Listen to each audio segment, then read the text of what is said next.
VSF experience to the next level. So, ladies and gentlemen, I just want to remind all of you to stay until the very end of our talk session today, as we have prepared various activity segments brought to you by Gather Town, which will surely give you a remarkable experience. Not just that, keep your heads up for the immense rewards ahead once you manage to participate successfully in these activities. For an enhanced experience, I highly recommend that you use your laptop to participate in these mini games because some features are limited in phones. So actually after each company slot for these few weeks, there will be fun mini activities for all of you to play.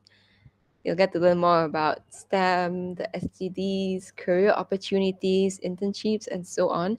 And you may even stand a chance to win rewards. So don't forget to stay tuned, okay? We're gonna start a while at 2:30 p.m. Meanwhile, what you can do, this is really, really important. Please be reminded to fill in the attendance form. It's gonna be sent in the chat box.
So, ladies and gentlemen, I'm Rachel T, and I will be the MC and moderator for today. On behalf of the organizers, it's my great pleasure to welcome all of you to our talk session, STEM Your Life by Creative Minds. We are very honored to have our guest speaker today from Creative Minds, TS Muhammad Shafiq Sharul Amar, to share his insights on the STEM field nowadays. So, a short introduction. Mr. Shafiq is the team principal and the founder of Creative Minds. Creative Minds is a Malaysian company which provides customized solutions for schools in all areas of the STEM curriculum. They do this through workshops for students and teachers. Other than that, they provide consultancy services to help schools adopt best practices to develop 21st centuries in their students. They also supply the latest technology in educational platforms to more than 100 schools. Creative Minds has rolled out a long term plan on implementing 3D printing in education in Malaysia. It's truly an honor to have you with us today, Mr. Shafiq. Thank you for your time, and we officially welcome you to Career Fair 2.0 of VSF 2022. Without further ado, I would like to welcome Mr. Shafiq to start on our sharing session today. Mr. Shafiq, the stage is yours.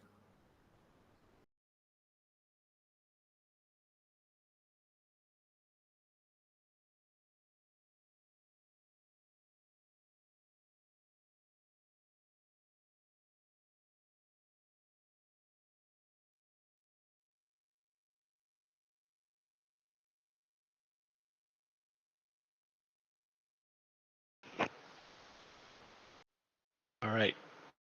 Can you see my screen? Yeah, we can. All right. Thank you so much, Rachel, for the introduction. I think it's uh, which whatever you shared just now, it's spot on. Uh, and I think it's reflect of what we're trying to do here in Creative Minds. So, without further ado, my name is Muhammad Shafiq. I'm a team principal of Creative Minds. And something that I want to share with you, since we involved with a lot of STEM activities and um, STEM education. So I guess this is the best avenue to share what is, uh, the career path, the opportunities, and what are things that you can venture into in the future, right? So but I assume here that most of you are university students.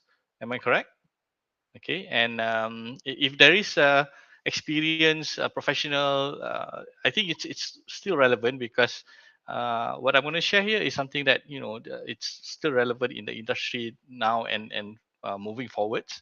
And of course, the idea here is actually to share what are the challenges, what are the things that we encounter when we engage with students, with engage with schools and universities.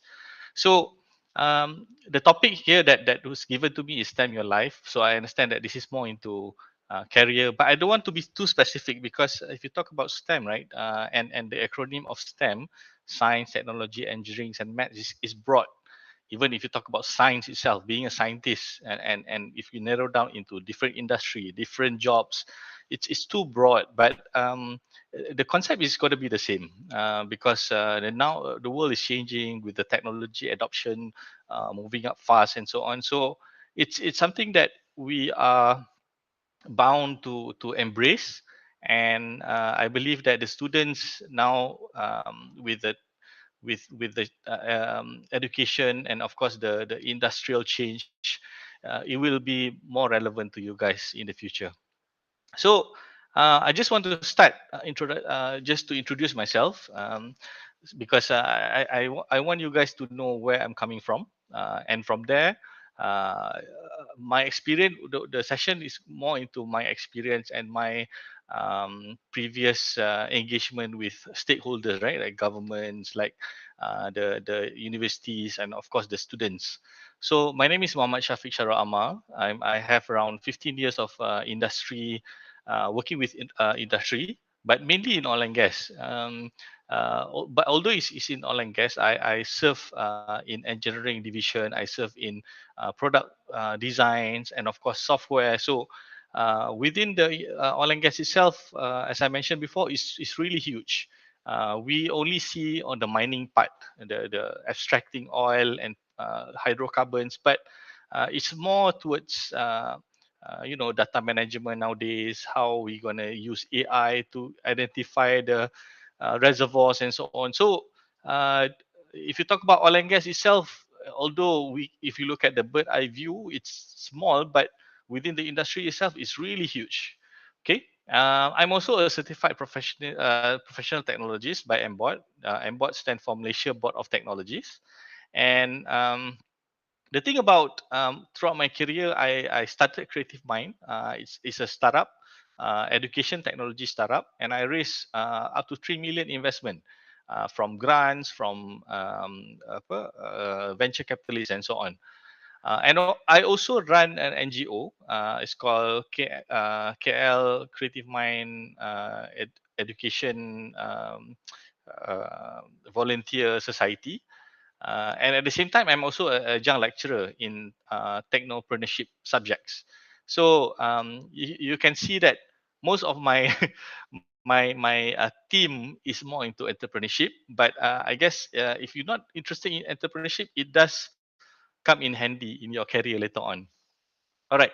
So throughout my career, as I mentioned before, I started in SCOMI.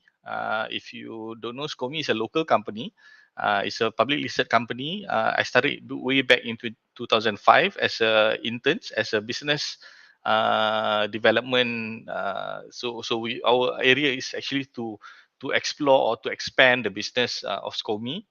Back then, it's just listed. This company is just listed, so it's quite an interesting period to work with. And then after I graduate, I go back to university. I graduate and I join Halliburton. Halliburton is a US based company, but I started um, as a drilling consultant. And interesting about here about my first job is that this is actually an engineering jobs, and I actually graduated in the IT division. So throughout that changes, right? During back into 2005, 2006, I look at the market and I realized that oil and gas is actually a blooming market back then. It's promising, and I set my career path, or my goal, my final year projects, my internship, and so on. I started in oil and gas, and that's where I end up with. That's my first job as a drilling consultant. And back then, the transition is rough because I don't have any engineering background, but I have to force to learn about engineering. It's not an interesting. I mean, it's interesting, but it's not as easy as it sounds, because you are learning IT. You need to learn software, but at the same time, you need to learn about oil and gas.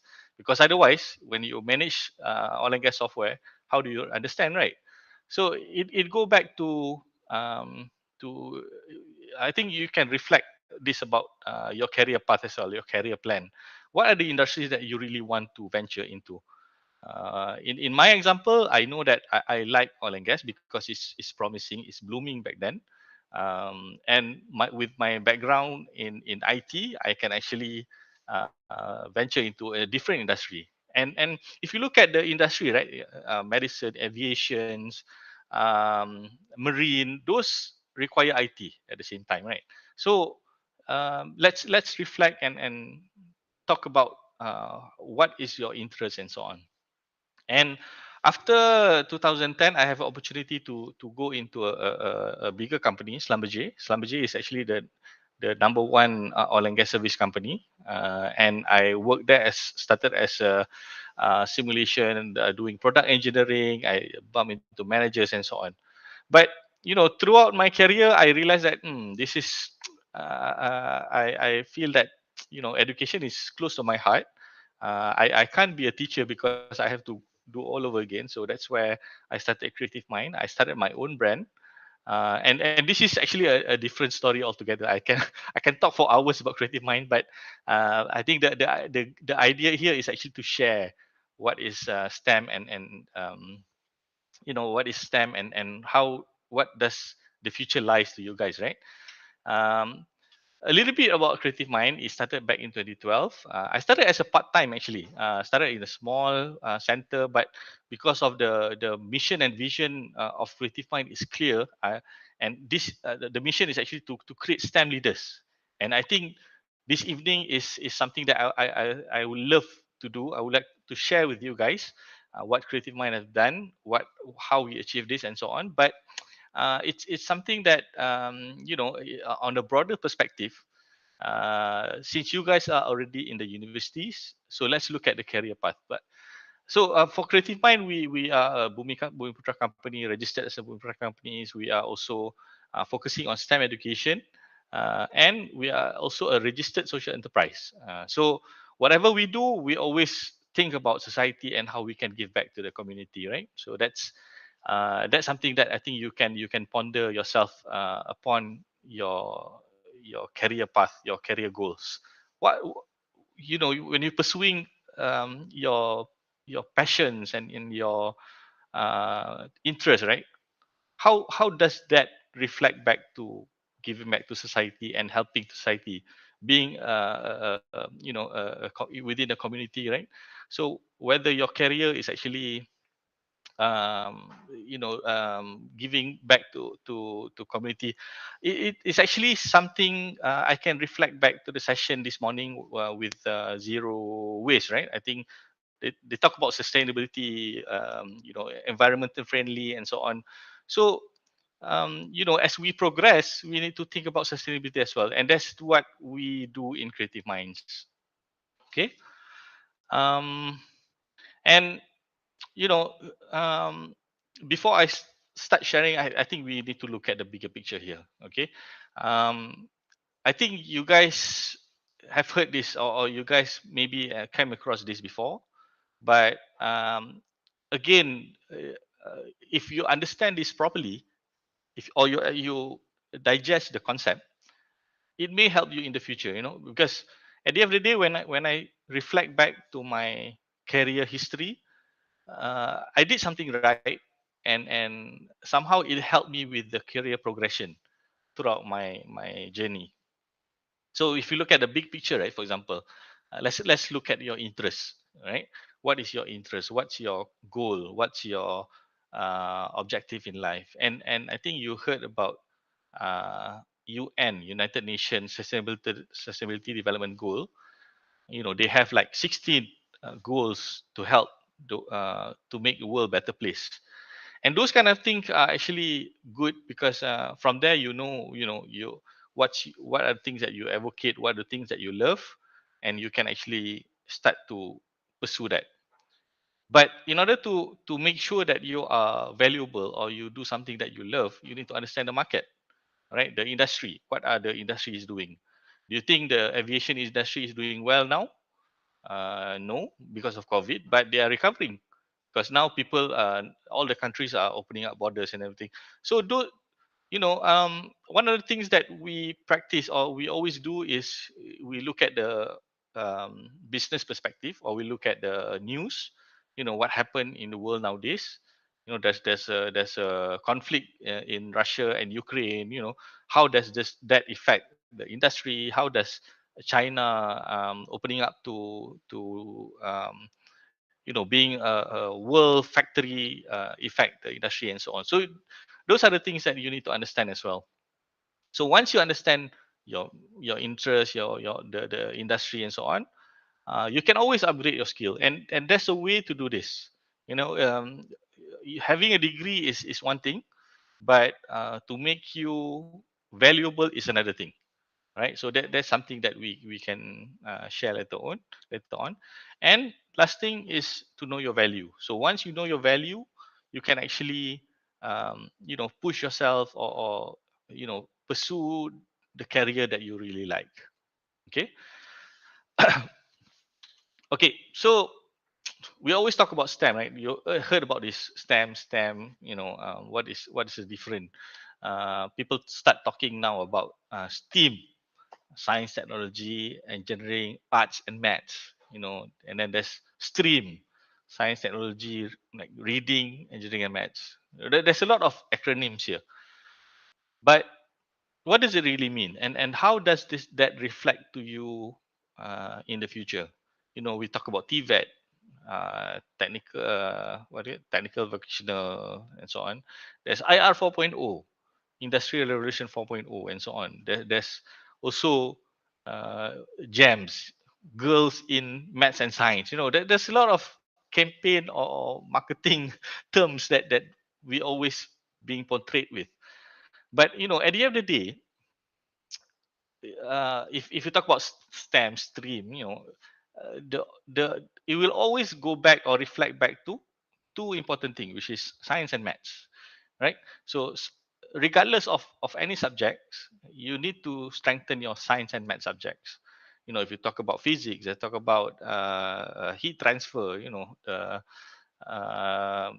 all these engineering subjects. I think you'll go back to these two subjects. And to make things interesting is, or the interesting variable here is actually technology. Okay, science and maths is something that is fixed. You have the theory, you have the formula, and you can't really change much.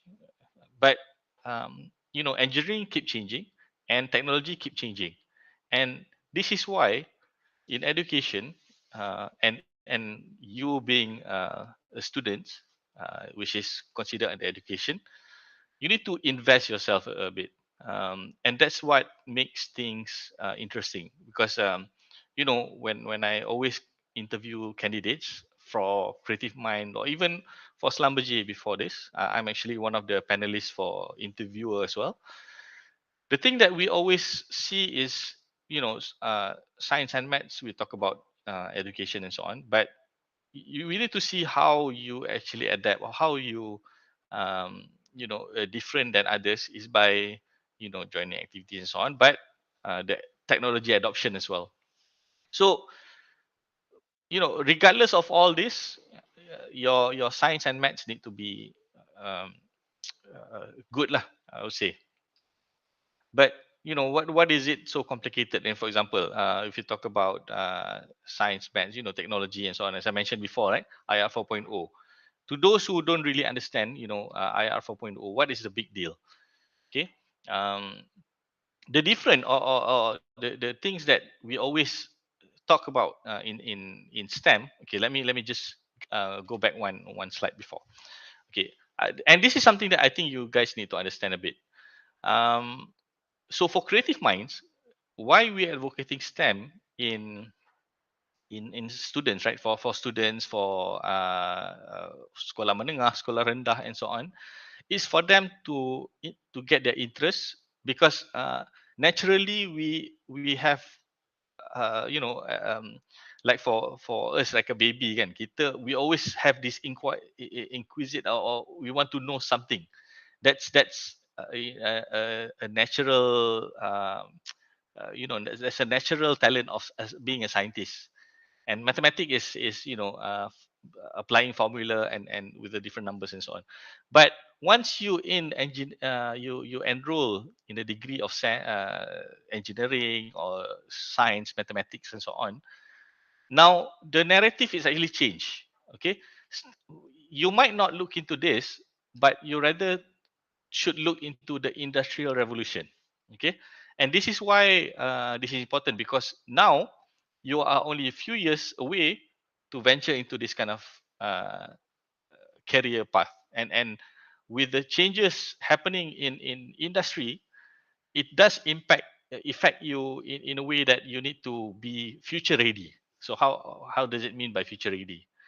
Again, if you look at industrial revolution 1.0, 2.0, 3.0, and 4.0, the difference is actually quite it's quite significant. Because if you talk about 1.0, it's more into uh, machinization, when people discover fire, right? Or people like to discover steel, how to manipulate steel and so on. That's 1.0. That's way before. And we talk about 2.0. Now, if you look at the education system against the industry, so education system, unfortunately, we still apply industry 2.0 because we learn step by step, we learn by systematic and so on. And those are the things that apply, mass production, assembly line, and those are way before that. And this is why people always keep saying that our education system is not up to date with the changes nowadays. Okay, we start to talk about 3.0 in the year 2000. When the internet bubbles and so on, we talk about 3.0 because it involve automation, computer, and electronics. That's when the computer or Microsoft start to be in demand and so on. But what about industry 4.0? That the one that we encounter now. This is more into IoT, programming, making your own device, and so on. We don't really talk about mass production anymore. Those are way before that. And unfortunately, the way that we learn, the way that the school still learn is through the concept of 2.0. So this is important because you need to know that whatever you learn might not be applied in the industry later on.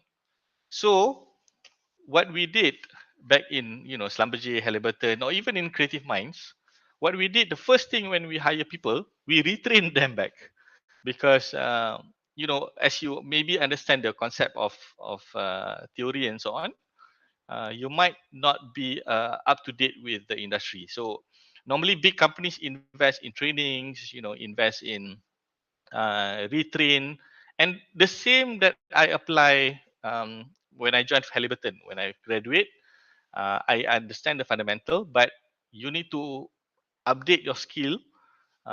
In my case, it's very rapid because it's we need to learn fast and we need to up to date with the oil and gas industry. So these are the things that we always do, and of course, in Creative Mind, these are the concept that I want to share with you. Okay, you know, we work with TM on this, Telecom Malaysia, and these are the blueprint that we are doing with Telecom Malaysia, together with Telecom Malaysia. And I would say this is something that we've been working with Telecom since 2006, and now schools in Malaysia start to apply this concept. And what interesting about this is that we are taking the gap. We are looking at the gap from industry to education. And now the good thing about that is telecom and the schools are start to talk to each other, and they try to offer something as a bridge. Okay, so we call it TM Future Skill. I just explained to you briefly about this because this is a very interesting subject that we discussed with teachers, with Ministry of Education, and with universities like MMU and so on, right? So the idea of TM Future Skill is that we need to start with interest. Okay, students have their own interests, and from there we actually apply three pillars. The three triangle, the blue triangle inside, is what we call the STEM pillars. We have programming, design, and data science. It's quite straightforward. Because why? Because in every students, they have some of them, some of us, right? We have right brain side dominant and left brain side dominant. That's an interesting about human. Some of you are creative, some of you are logical thinking. So when we offer this, we actually can understand. Okay, the students is actually good in logical thinking, so they can opt for programming subjects. If they are creative, they can opt for designing. They learn about 3D printing, they learn about 3D design, and so on. But what makes things different than the one that we have now is data, because we keep hearing about data is new oil, right? Because these are the reality. Now when we do something, we need to, if you talk about AI, we talk about cloud computing, everything. We can't really get away without data. We cannot do anything without data, because from there we can analyze and we can understand. And this is what health ministry are doing with COVID patients and so on. So they understand the trend, they understand the flow, and they can do something about this. So the blue triangle that I mentioned is something that we introduce in school. We teach about programming, we teach about design and data science.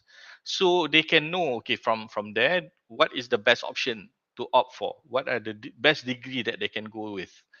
And once they finish SPM, they got the results and everything. So you need to know what are the courses that relevant. That's when the blue orange circle, the big orange circle come into picture, because from here, okay, they have, I think, around nine, if I'm mistaken, nine pillars, and these pillars are actually being defined by MITI, Ministry of International Trade. Okay, so these pillars is actually what MITI is looking into for the industry nowadays. We have IoT, we have additive manufacturing, we have simulation, IR 4.0, AR, VR, we have big data, cybersecurity. Those are the things that uh, I think your level should look into, because once you're familiar with this, these are the job opportunities that is available.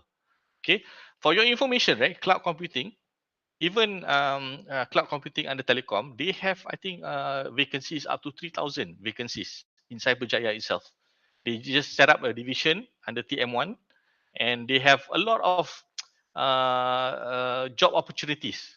So you imagine, within one division from one company, they have a lot of opportunities. And now we talk about borderless industries, right? We have Microsoft, we have Amazon, and so on. I'll share with you later on.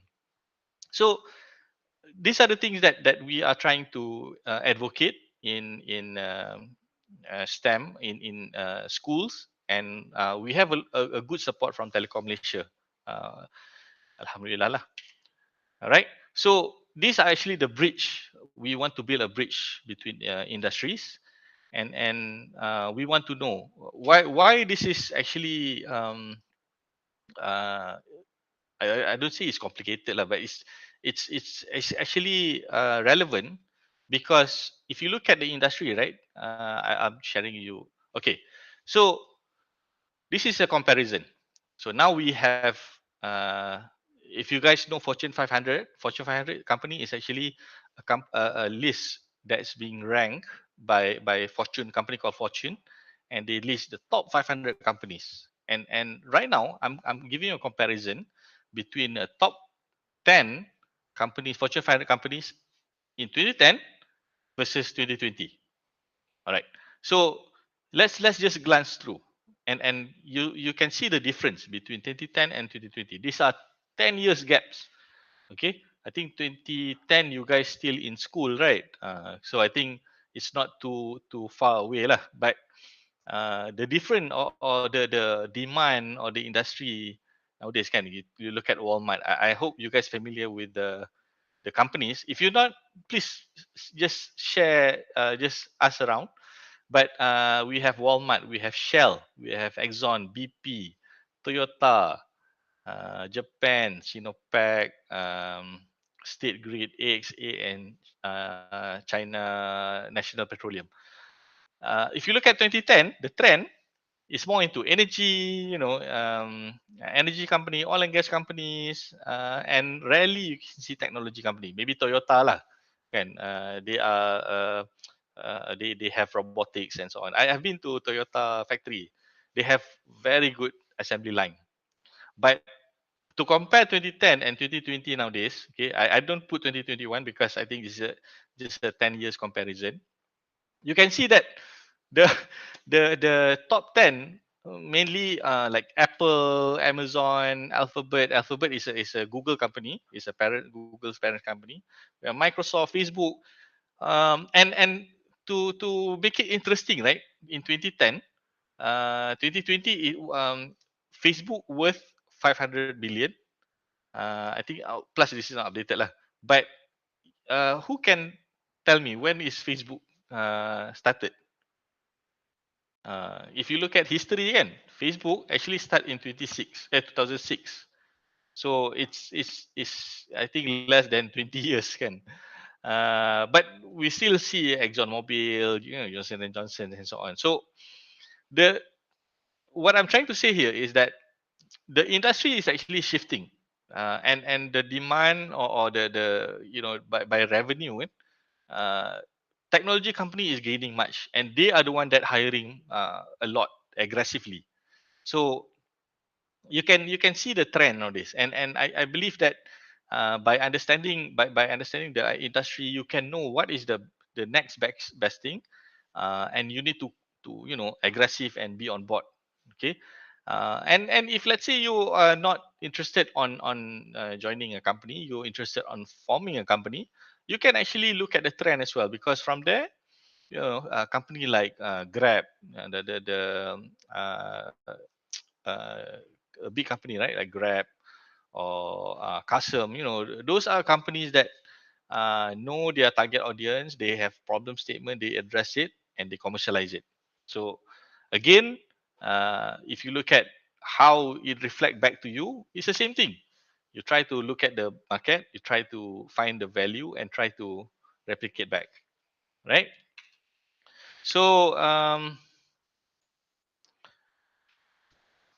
why does the company, if you look at previously, right, those are the things. Okay, those are the companies that have a good ranking in 2022. But if you look at the R&D, right, the research and development, the investment in those company that invest in technology actually will stay relevant and will be in long term lah. Basically, like telco, right?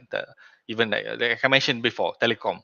The TM Future Skill is actually one of their R&D projects. Okay, they outsource, or they get our help with their brands, and we actually work together, and uh, you know uh, that is actually one of the scout platform for AS and telecom and so on. So company like telco, like financial service, they invest in technology a lot. And if you can see, when they invest in technology, means that the type.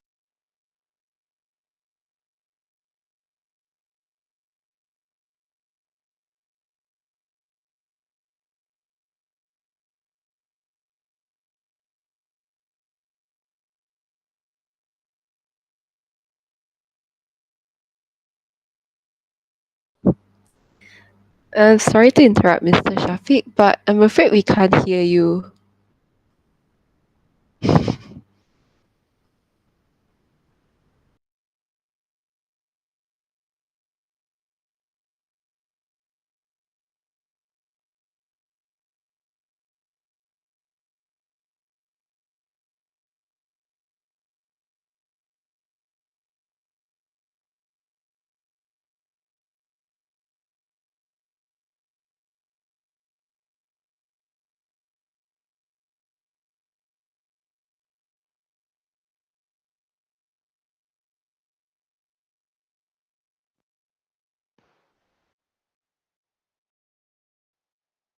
Hello, can you hear me? Yes, we can hear you now. Okay. So where did I lost you? um, yeah, this slide, right? Yeah, yes, this slide. Okay. So yeah, like I mentioned before, uh, if you talk about industry, the company that invest in technology, right, telecommunication technology, financial service, those are the companies that you might want to look into, because once they invest in technology, there's more and more interesting job coming up.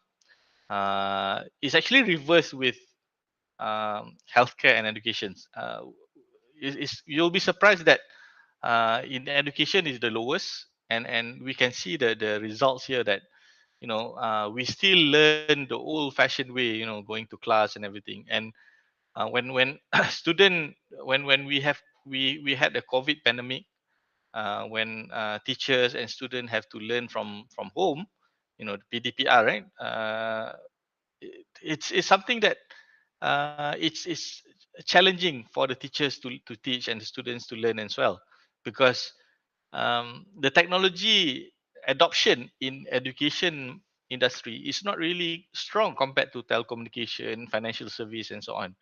So um, you can see it as two ways. One is that if you want to venture into new jobs or interesting technology career and so on, you can look into this telco technology or financial service.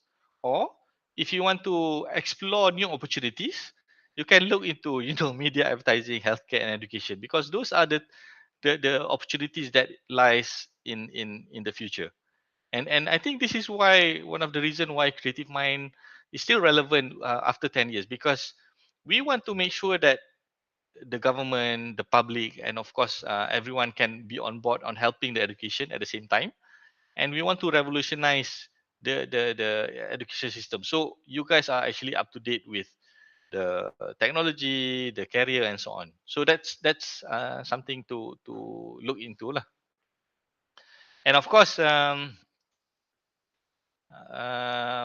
how can you invest this? We know that these are the areas that is have a lot of potential, have a lot of opportunities. But how do you invest in yourself, right?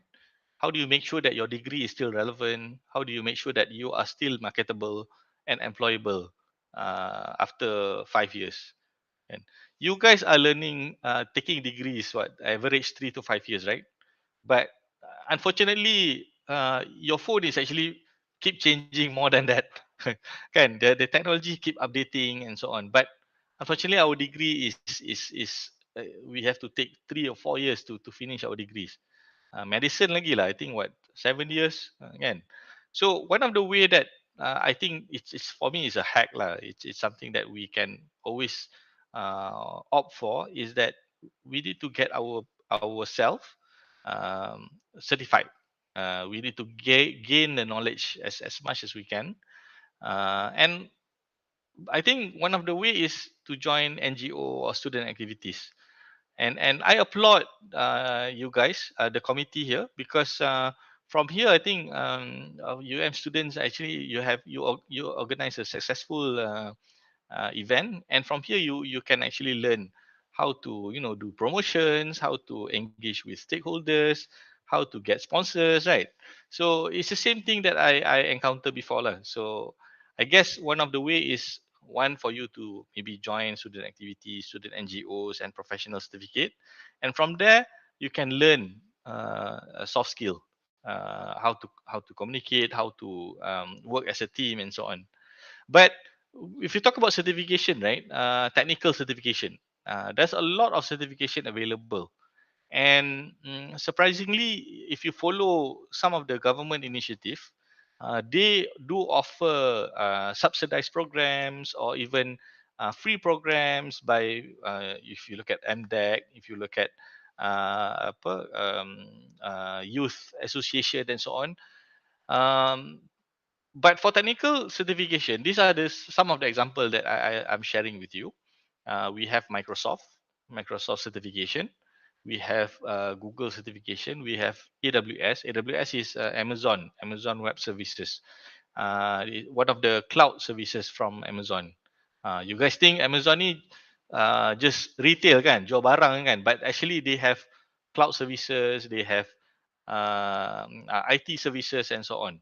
So once you have this certification, you not only be relevant, you are certified by the organization, but at the same time, if you are good enough, or if you practice a lot, you might end up working with Microsoft. You don't be surprised. So those are the things that I think we need to look into, because while you're finishing your degree, or 3 years, 4 years, 5 years degree, you can actually go for this. um, so and as I mentioned before lah, join NGO or join student activities and so on. So why do we need to keep afloat of our technical skill? Why do you think that? I'm not sure when you graduate. So I'm assuming you're going to graduate in 2 years, 3 years, and so on, right? But let's let's ask this: whether the job that you really want or the job that you want to pursue will be there in 2030 or not. And this is the data that shared by OECD. I forgot the acronym name, but OECD is a international organization that analyze what kind of jobs that's going to be disappearing in 2030, replaced by automation, replaced by robots, and so on. If you look at the statistic, right, you can see that in terms of food preparation, construction, cleaning, driving, those are the jobs that is going to be uh, disappearing. That's going to be obsolete in few years time. And I hope somebody can challenge this, because I kind of agree with this. If you look at the food preparation, the assembly line, the construction, those are the things that we it's going to be replaced by robots. And like for example, construction nowadays, you'll be surprised that there are buildings that start using 3D printers, uh, 3D printers to build something and so on. And I just came across. I actually got back from Dubai, from the World Expo. It's quite interesting place to go lah. But if you visit World Expo, one of the Belgium pavilion, they print rubbish dustbin using 3D printers. And this is so interesting because it's more sustainable, because you actually use the recyclable items and so on. But like for example, driving. Dubai is actually exploring self-driving car. San Francisco is also exploring self-driving taxis and so on. In Tokyo, they started in Olympic, during the Olympic 2020 last time. So these are the jobs that's going to be disappearing. And if you want to venture into this, you need to see how are the things that you can, you can give back value, or you be the job creator rather than following the trend that is disappearing. And if you look at the last, I think one of the least is actually teaching. Because why? Because somehow teaching has you still get the human touch. So I think that's something that is relevant in the future. Okay. Um, Sorry for interrupting, but there Yes, Rachel. is 10 minutes left remaining on the clock. Oh, okay. Just to let you know. All right, thanks. So I'll just speed up a bit. In terms, I hope you hear about this term, right? The Great Resignation. Now, these are the things that a trend that we can see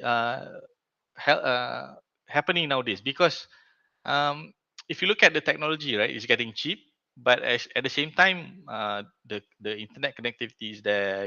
That we need to find the values and the new jobs created. So if you look at this trend, this is more into HR perspective. People are resigning because their job don't have offer flexibilities and so on. So I guess these are the things that happening nowadays, but it does impact the job market at the moment. Can So why I'm sharing this? Because right now, if you look at the two different things that I'm telling you, we have great resignation phenomena, which is job seeker interested to all better options, or we have jobs becoming obsolete. So now this is where the you need to find a pivotal point where you need to know where is your value and how you can actually be within 3 to 5 years later on. And I had the opportunity or the privilege lah to visit San Francisco at that time. This is under Magic program, where we visit Stanford universities, and we visit Google, Facebook, and Apple headquarter. This is the old headquarter before they had the new office. Kan.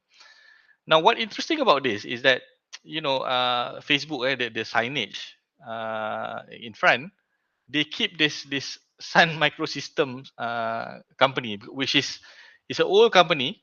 Sun Microsystem is actually the obsolete, or I call it dinosaur lah.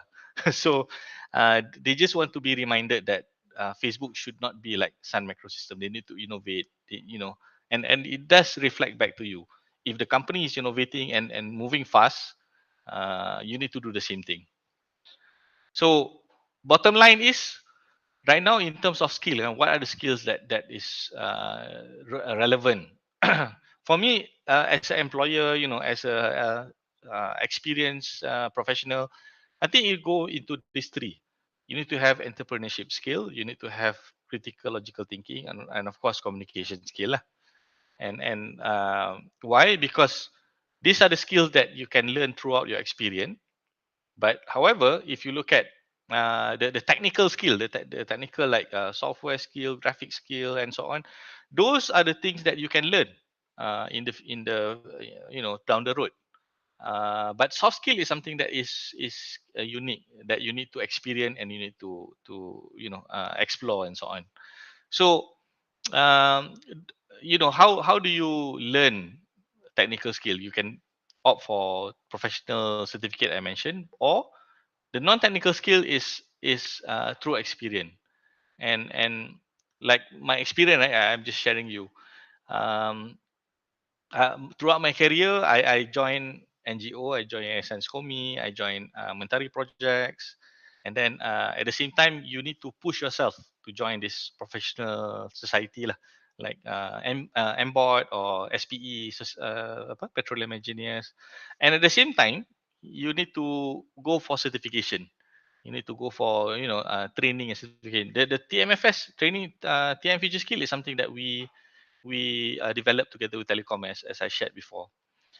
And of course, why this is relevant is that at the end of the day, you need to.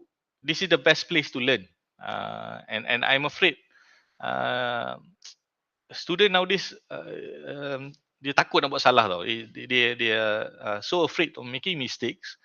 And of course, if you join NGO, you join society and so on, it's for you to to experience and to learn working in the organization lah. Okay, so I think this is the last thing that I want to share. We talk about your skills and your uh, your talent, your how do you opt for yourself. But at the end of the day, you need to understand what is the employer perspective. And if I speak from the employer perspective, okay, we want the future workforce to be to be productive. Okay, how do you improve your productivity? Okay, and you need to improve on the quality of works. Good judgment ni from experience lah. If you join a lot of event, a lot of activities, you have a good management skill. Okay, safety conscious, because you need to work safely. We don't want employee to injure themselves or injure somebody else, and so on. And last but not least is care for equipment. So once you have that, it's actually quite interesting lah, to you match your employer expectation, and you have skill or values. Can what's your value from here. So I want to end this with a story. It's just a quick story. I think you heard about this, but I just want to share with you. So this father, the grandfather lah, give this old watch. I think almost 200 years old watch. And before I give to you, he asked to go to a jewelry store and ask how much they want to accept. Okay, they want to sell the watch. So the father asked to go to the jewelry store. So they offered 100 ringgit because he's so old. Okay, and then they kata next is, okay, let's try to sell this at the pawn shop.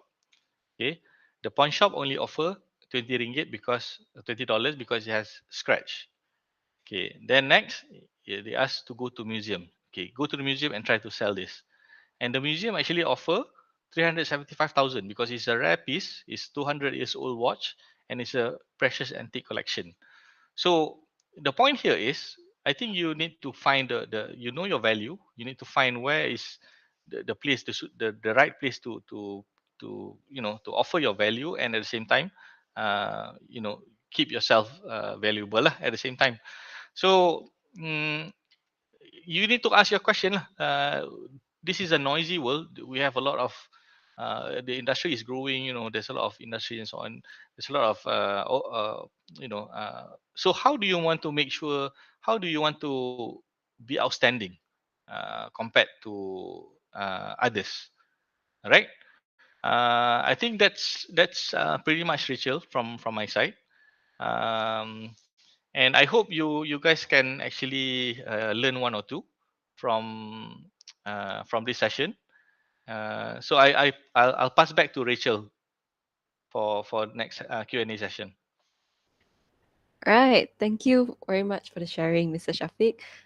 I find your career progression really fascinating. For starters, I imagine that you were earning quite big bucks in IT and engineering, but yet you saw a need that you were burdened for and you went for it to meet that need. And I also think that you've really clearly shared how STEM and also keeping up with STEM is essential in not just like our careers, but also our lives in general to remain relevant. And you advocated this by providing the latest resources in STEM education through Creative Minds. And also, like just now, you were encouraging us to take certifications and develop soft skills. Yeah, and I really think that's true that innovation is the way forward, especially in this era. So don't be afraid to learn and make mistakes. Otherwise, you'll never really grow as a person and also in terms of our value. So, right. So, right now, we are going to be moving on to our Q&A session. So, let's start now. I'm opening the floor now. So, any of you who've got questions, just drop it in the live chat, all right? So, question number one, Mr. Shafiq, are you ready? All right. So, question number one, does academic pointer matter? Yes, pointer matter. Okay. Rachel, I myself is not really a high flyer lah, Mm. during my university days. But if you ask me, it does help. It gives you an advantage for any job opportunities. Um, it's the first thing that I actually look into. But it's not Mm. a deal breaker like if you're not a scoring students, not the Excel student and so on. So don't. That's why when you have additional activities, you have certification and so on. If you don't not really excel in education, that's something that can help you Mm. to sell yourself. So although that's important to have a good how to say, to have a good grades, but it's not the only thing that we employer looking into. Mm. Like, and after all, you've mentioned that our education system is, after all, outdated, right? And we've always got other ways to innovate and grow. Yes. Okay, moving on to the second. Hi, Mr. Shafiq. What technology does Creative Minds plan to venture in the future years?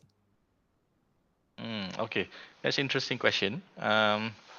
If you look at the offering that we have, we have three STEM pillars that we introduce in school. Mm. However, we don't plan to stop there because we plan to replicate the certification program that Microsoft, Google, Amazon is doing. We collaborate with mainly a lot government linked companies such as Telecom, UEM Group, Khazanah, and so on. And the reason why is that they want to look into hiring process differently. They don't want to look into traditional way of hiring people. So once you have Mm. this technical skill, it does help the company in the long run. So we are trying to venture into technologies such as cloud computing, robotics, IoTs, and so on. And these are things that in line with meaty pillars that I shared earlier.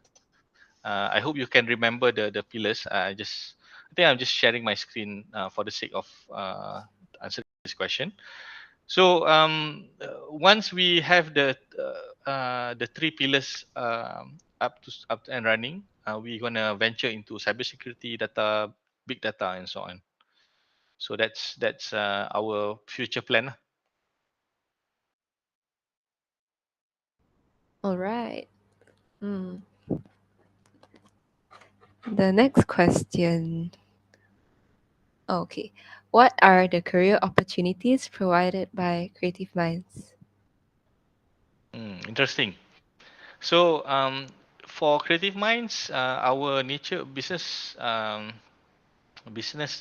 nature of business is mainly training and development, Mhm. consultancy, and we do some on-site consultancy as well for the companies lah, for external companies. So we do constantly look for trainers that really good in technology and education, and at the same time jobs like research and development. We want to explore new modules. What are the latest things? Those are the things yang I think Creative Mind are look into. So if you're interested in training, or even if let's say internship, right? Um, I do have. Uh, so if you interested to intern with Creative Mind, we do take resume. We do take CV. You can actually go to stem.rg.my/internship. You can submit your resume here. And what interesting about Creative Mind, right? I think 100% of our staff is actually ex-intern. Uh, so we Mm. we we hire them based on their internship performance. That's great that you find a lot of people who share the same vision then and believe in your company. Is it, so I guess I can move on to the next question, right? Yes, yes. Okay, so the fourth question. Um, Hello, Mr. Shafiq. How does Creative Minds select the candidates after every interview? Is it by analyzing the STEM values in them? Okay. Um, okay. So on this note, right? We actually assess all our candidates same as the process that I did with Schlumberger or Halliburton back then. We always look into, of course, their academic excellence and their where is the university, their study, which university they study, and so on, right? But we also look at their job opportunity, job history. We are looking at their co-curriculum involvement and their interests, because and these are the things that we can actually explore during the interview. Once you're familiar with the interview, once you're in the process, you can know whether they are good candidates or bad candidates.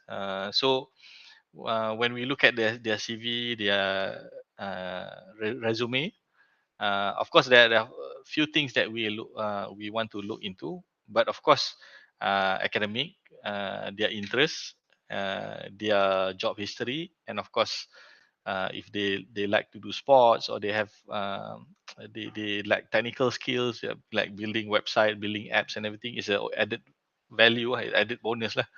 But of course, obviously, we don't really expect people to be a well-rounder. I know there's a lot of people have strength and weaknesses. That's when we evaluate them and see where is the suitable role they are suitable at. Because some of you might not be good in technical, some of you might good in sales and everything. So we can channel that. um, the idea of interview is not really find the perfect candidates, but the candidate that can offer values to the organization. Okay, I'm not talking about Creative Mind only. I'm talking about other organization that I think the same process apply. So that's why I think throughout my talk, right, I think I'm always ask you guys to, to invest in yourself, make yourself valuable, because at the end of the day, that's what the employer is looking at. If you have professional certificate, lagi lah mahal, kan? So that's try to look into your your opportunities, what are the things that you can invest in, and from during your interview, that the company is looking for this, you like that position, suitable and everything, then go for the interview lah, sell yourself lah. Okay, is that answering your question, Rachel? Is that answering the I'm question? actually I'm actually reading the questions from the YouTube live. Okay. Okay.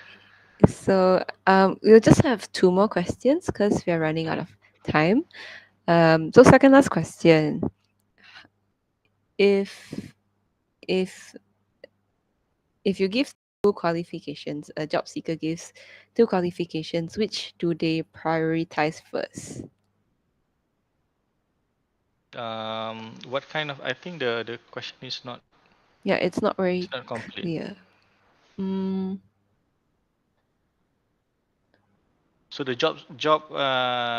interviewer given two candidates, right? mhm. So what kind of candidates is I the question? think he's he or she is asking if a more relevant qualification would be much better. Uh, okay. The thing is about degree right nowadays. Mm-hmm. Even for creative mind, we don't really specifically mention, okay, we want mechanical engineering, or we want, somebody in education. It's not, it doesn't work that way, because as I mentioned before, every companies will do a retraining program. Mm-hmm. If not, if they didn't offer that, you need to learn on the job lah. But most of the, like, Fortune 500 companies, the first thing that they will do is they will send you for training, and you need to learn about the technology that the company offer. Now, why is your education qualification important? That go back to the process of learning, because they understand that if you can excel in your degree, or your qualification program, you can actually have a steeper learning curve. You can actually learn much better and much faster. So that's the difference. And that's why I said, although your qualification your education qualification is important, but it's not a deal breaker, because at the end of the day, every company, even like Creative Mind, we will retrain back, we will guide you guys based on your strength, and your interest. So your degree is just the first, and the first indication only. Kan, if you from IT, we if you in creative mind, you need to learn about engineering as well, because we learn STEM. Same goes to engineering student, we need to learn IT as well. Mm. We are not a full engineering student, full fledged engineering. We don't have a big machinery to maintain and so on. But you have the foundation, the knowledge. You need to apply a different domain, and offer something interesting, to customer. Same goes to other companies lah. If you talk about Johnson and Johnson, talk about Mm-hmm. Malaysia Airline, and those are the there's nobody actually offer Malaysia Airline degree. It's too specific. And right. All right. So okay, one last question. Hmm. So just now you mentioned about seeking certifications. So someone has a question. Mm-hmm. What are the most pronounced entities like MBOT university students can apply and look out for skill sets? Mm, can you repeat the question?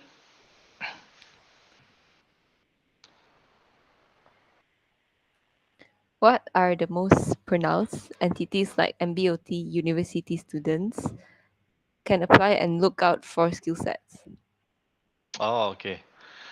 So the thing about I think the person is referring to professional bodies lah, like Society of Petroleum Engineers, American Geology, the AAPG, American Geology Mm. Professional, something like. So the thing about this professional technology, professional bodies, or like even IEEE, IEEE is engineering, electrical engineering. Mm-hmm. So the thing about this organization is that they always have a student chapter, where Mm. you can actually set up, if your university don't have student chapter, you can actually open up or set up.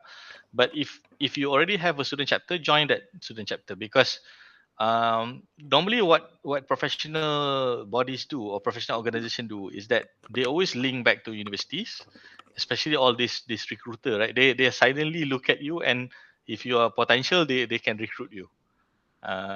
So that's what happened to some of my friends. They are very active in Society of Petroleum Engineers. This is my friend from UTM, and he got job really fast. He got a job offer as soon as he graduates, because he's very active and engaged with industry. So his networking is much better than our peers. So Mm. my point is, MBOT is a good organization. SPE is also a good organization. But those are one or two examples that I'm sharing. I think it's best that you find what are the organization that is suitable. If they don't have a student chapter in your university, talk to them and set it up. If they do, then join the club.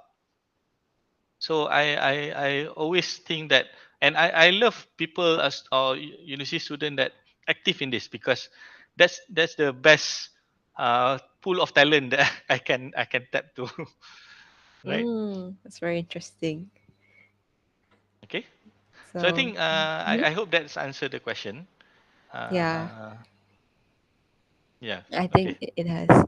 So sadly that we can only spare 10 minutes for the Q&A, but if any of you has got like any more questions you need answers to regarding STEM in our life or like creative minds, you can email them to Mr. Shafiq, and the email will be shared, and from there he'll get back to you, right?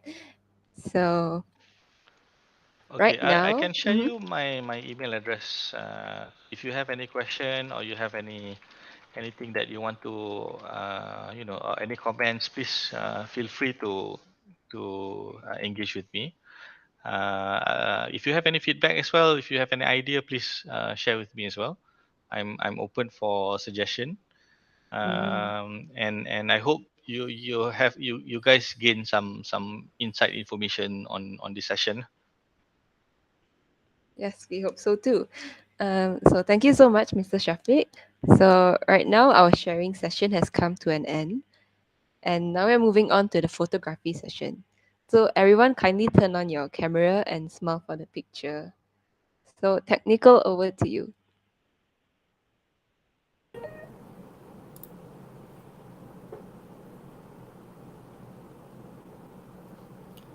So thank you, Rachel. So now everyone can kindly turn on your camera for the photography session.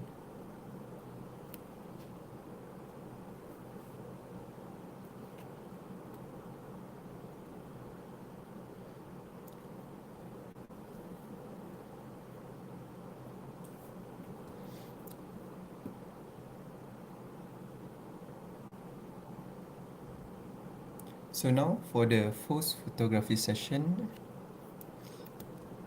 and 1, 2, 3, smile.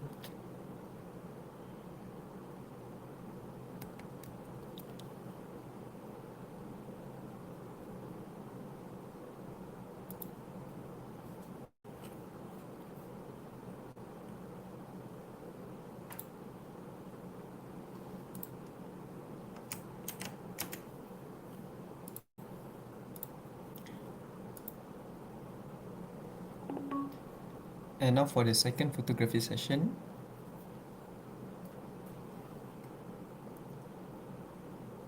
I hope everyone are ready for the photo and can turn on your cameras.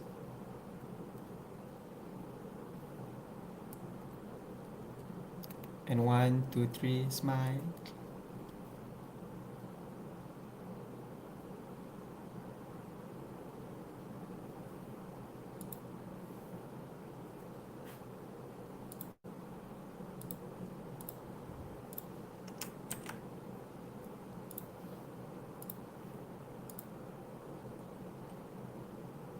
And now for the last photograph. So now everyone can get ready.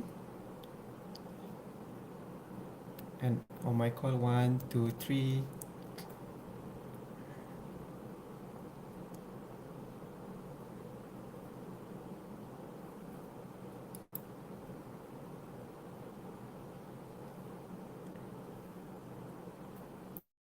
Okay, it's done. Thank you everyone for the commitment. All right. Thank you, Right. It. Thank you. It. And thank you, everyone, for participating in our photo session. Don't forget to fill in the feedback form to receive your certificate. After this, right after this, we'll be having mini games, so do stay back. Mr. Shafiq, before you leave, I just want to thank you once more for your dedication and for taking your time to actually be here and share your knowledge with the students. Thank you so much. And now a member of the hall will escort you out. Thank you.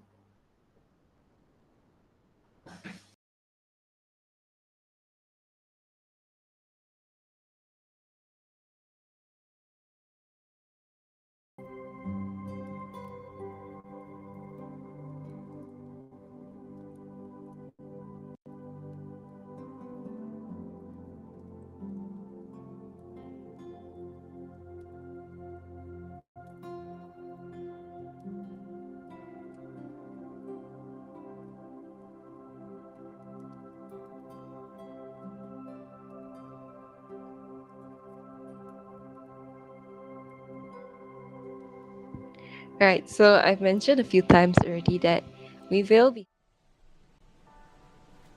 workshop using this platform. So why not come over and try for yourselves, right? Because you're quite eager. So if you're wondering about the rewards, I'll just tell you what they are right now. So you can see them. So the first place winner will win 100 ringgit. The second will win 70, the third 50, and the fourth and fifth will bring home 30 ringgit. Tempting prizes, right? So quickly sign up using the QR code or the link to the Google form as there are limited spaces.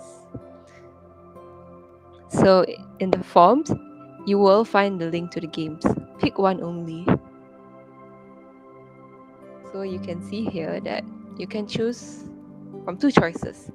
Number one, you have our very own version of The Amazing Race in room 11, or in room 12, you have our own version of Spyfall. I promise it'll be fun. So you've seen the rewards, right? If you haven't, you stand a chance to win up to 100 ringgit. So what are you waiting for? Go ahead and sign up.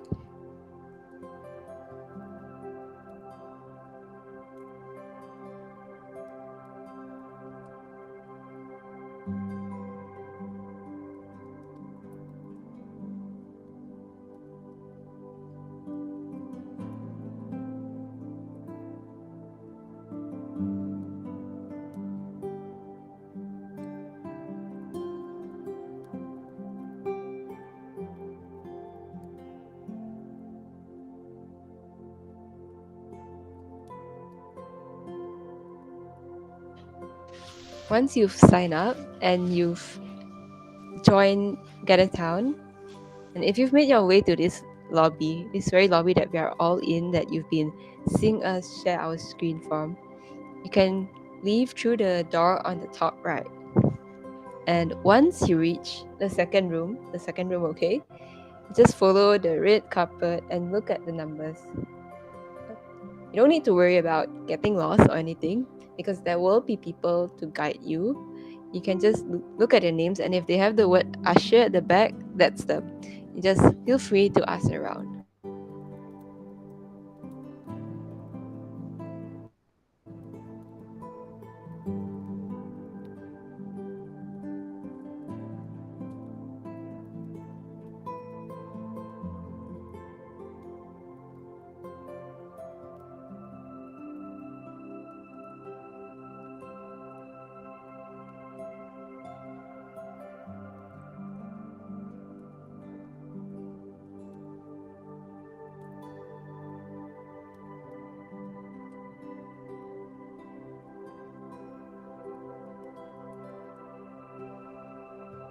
Well, it looks like our slots are filling up reasonably well, so quickly grab yours. So remember, you can choose from two choices, whether you want to revisit like our own version of Amazing Race or Spyfall. That's up to you. It'll be really fun and interactive either way.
It's a it's a sleepy Sunday afternoon, but why not get energized with these mini activities?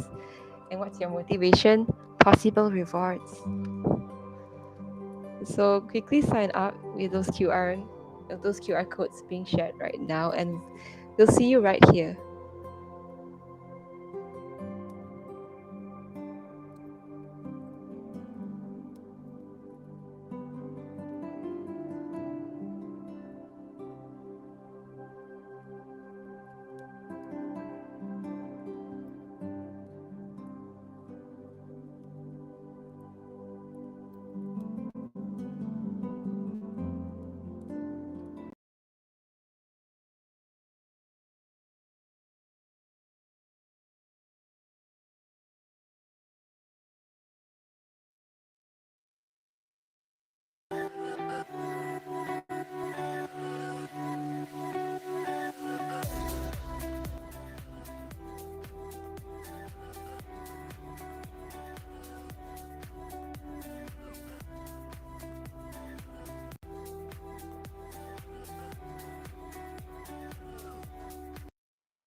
Right, I think we have new people here. So if you if you've managed to make your way to this lobby, you can leave through the door on the top right. Once you've made your way to the second room, okay, you just need to follow the red carpet and look at the numbers according to the rooms that you have signed up for. It's either 11 or 12, depending whether you've chosen Amazing Race or Spyfall. For those of you who haven't signed up, keep keep the signups going because we want to see you here.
Also, don't forget to invite your friends so that they can have fun too.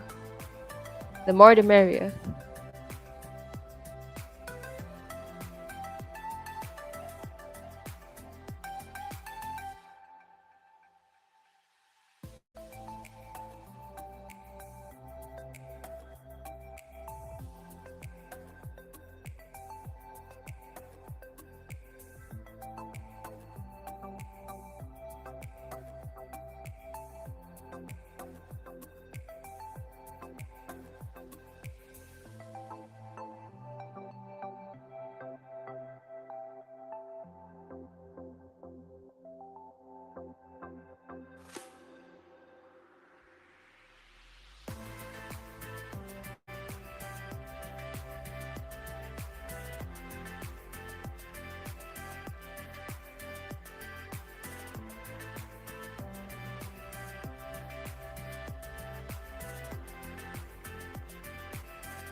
Now, for those not playing the games, I hope to see you next week.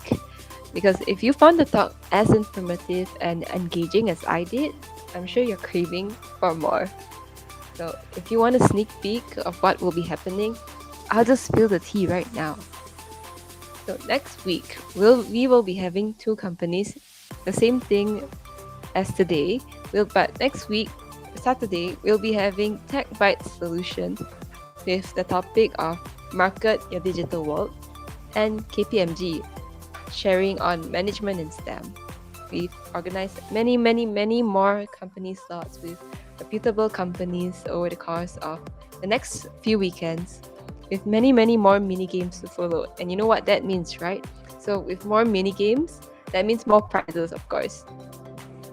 So day 2 has now come to an end, and I hope everyone here has been empowered to be catalysts of change in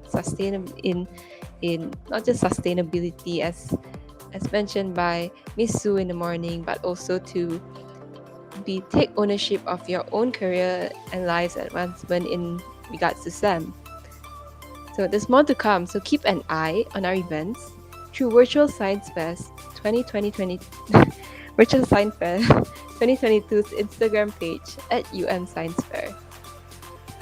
Also, don't forget, fill out the feedback form in the chat box so that we can improve our future activities for you. Do come over to join us here in the Gather platform to enjoy the mini games. Just scan the QR. With that, till we meet again, I'm Rachel. Thank you and have a good day.